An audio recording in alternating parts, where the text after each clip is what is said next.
Yeah, salut les gens. Bon, me voilà dans un petit coin de mangrove. Bon, il y a un port, hein. Les gens, les humains ont annexé ça pour mettre leur bateau parce que ça leur manque un peu de vie humaine. Moi, j'aime bien l'autre côté, tu vois. Ça me parle. Là, ça me parle. Bon, l'eau est un peu noire, mais ça veut rien dire, hein. C'est juste qu'il y a de la vie au fond. Voilà. Euh, donc, un petit coin sur la route. Je me suis arrêté dans une petite zone marécageuse dans les environs. Voilà. Et en kayak, c'est mieux.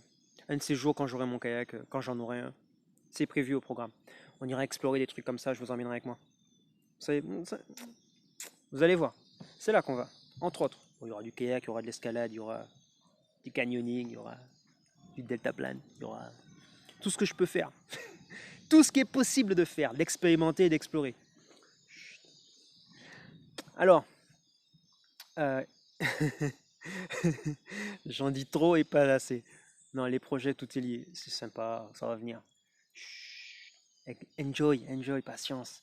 Pour l'instant, je voulais parler des processus et des croyances limitantes. Parce que croyance, c'est ce que l'on croit, c'est ce qu'on nous a transmis comme croyance et comme repère.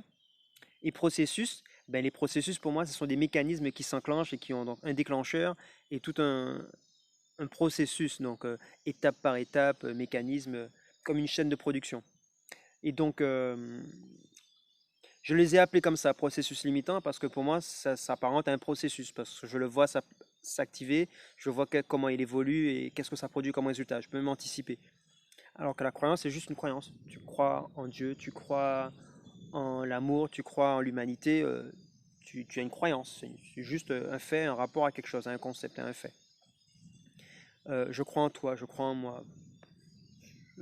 Oui, oui, je crois en moi. Ben, ouais, j'existe.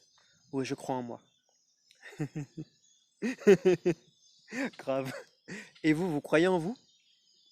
Parce que si vous croyez en vous, alors suivez-vous parce que vous avez raison. Ce que vous êtes, c'est où il faut aller. Suivez la voie. Elle sait où il faut aller. Bon, je ferme la parenthèse. Allez, on revient. Revenons au processus usurpateur. J'ai parlé croyances et processus limitants. Les processus usurpateurs, la différence, c'est que ce sont des postures, elles sont apparentées aux croyances et aux processus limitants, qui ne sont pas loin des croyances limitantes, mais les processus usurpateurs, ça découle de nos expériences de vie, de nos a priori, notre rapport à la réalité, ce que nous avons vécu, ce qui nous a impacté, ce qui nous a impressionné, et comment on a eu des réactions par défaut ou qui se sont construites, et certaines choses deviennent une part de nous, deviennent nos postures par réflexe, par défaut, parce que dans certains cas, ça peut devenir des défauts, et ces postures usurpatrices, c'est-à-dire que on s'identifie à elles, elles deviennent comme une excroissance de nous, notre fonctionnement, donc on considère que comme c'est comme ça qu'on fonctionne, et donc que c'est normal. Ça rejoint le concept de croyance limitante, hein. Oui, carrément. Mais moi j'aime bien l'aspect usurpateur parce qu'en fait, c'est pas nous, mais ça se présente comme nous dans certaines situations ou dans certains concepts, avec au métier, au travail ou en famille, ou on a une posture, comme je disais dans les vidéos de hier et avant-hier. Et donc, le processus usurpateur, je les appelle processus, parce qu'en fait, ils ont pareil, un mécanisme, ils s'enclenchent, ils s'activent, et moi, à mon niveau, j'ai appris à les reconnaître. Et je les vois venir dans certaines situations, je vois mes réflexes, mes vieilles habitudes se positionner, qui attendent la brèche, la situation dans laquelle elles aiment bien évoluer, et puis bing, elles s'activent. Alors moi, j'ai activé un processus superviseur qui les cible comme un antivirus ou un pare-feu dans un ordinateur, dit ah, toi, je t'ai vu, comme on dit en créole, mon weo. Ma mère va reconnaître cette expression-là, mon weo. Et en fait, quand j'ai commencé à avoir cette posture de cibler, quand je vois un processus, c'est comme un enfant gâté qui veut faire une bêtise, enfant gâté, pas forcément, mais un enfant qui veut faire une bêtise, il regarde le parent, mais il sait qu'il n'a pas le droit, mais il veut essayer quand même. C'est un peu comme ça que se présentent les processus limitants, c'est qu'ils savent qu'ils ne sont pas nous, mais ils se font passer comme pour nous, et ils interviennent dans les situations de manière insidieuse. Alors, quand ils ont plein pouvoir, oh, ça devient des usurpateurs tyranniques et qui s'imposent, ouais, tu vas te soumettre, c'est moi qui décide. Maintenant, quand on commence à hausser le ton et à les remettre à leur place, ces processus-là vont aborder des postures plus vicieuses, plus victimes, plus sournoises. et ils peuvent avoir une posture qui peut se rapprocher du fonctionnement des enfants. C'est à ce moment-là que vous pouvez les cibler et les éjecter progressivement. Ça, c'est pour les récalcitrants. Pour les plus résistants qui sont agressifs, en fait, comme c'est nous qui les avons activés, il ne faut pas oublier qui vous êtes. Vous êtes le superviseur.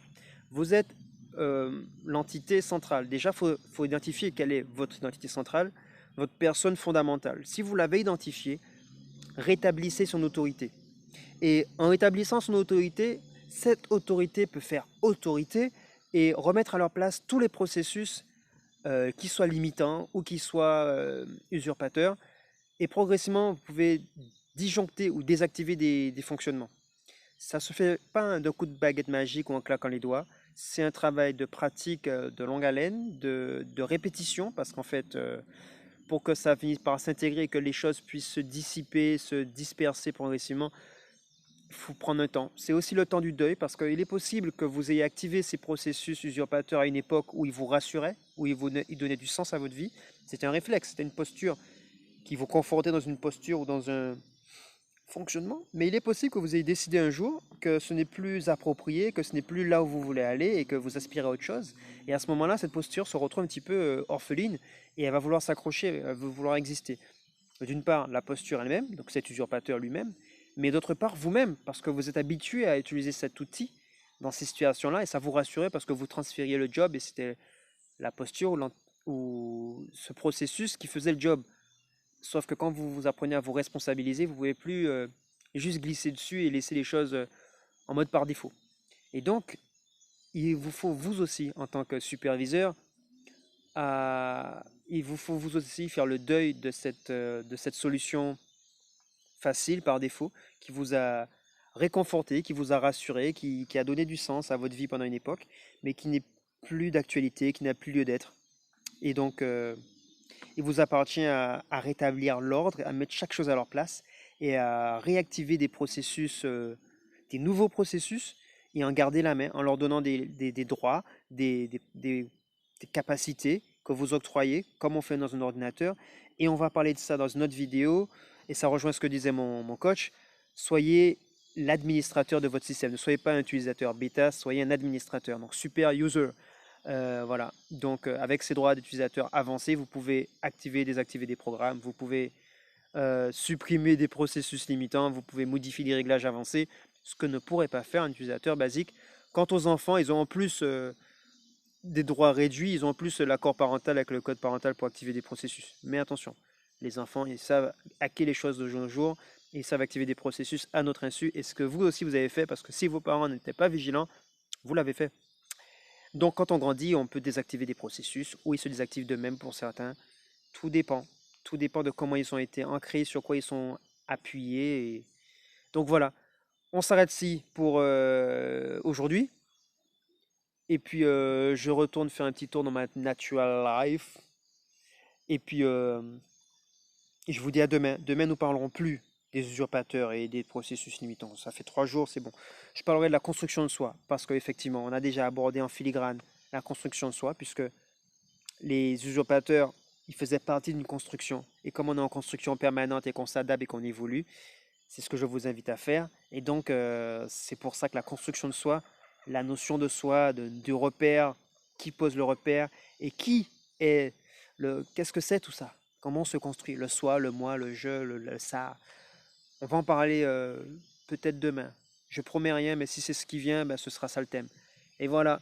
Donc je m'arrête là et je vous dis, allez, ciao les amis. Et puis, je vous laisse contempler un petit peu le paysage.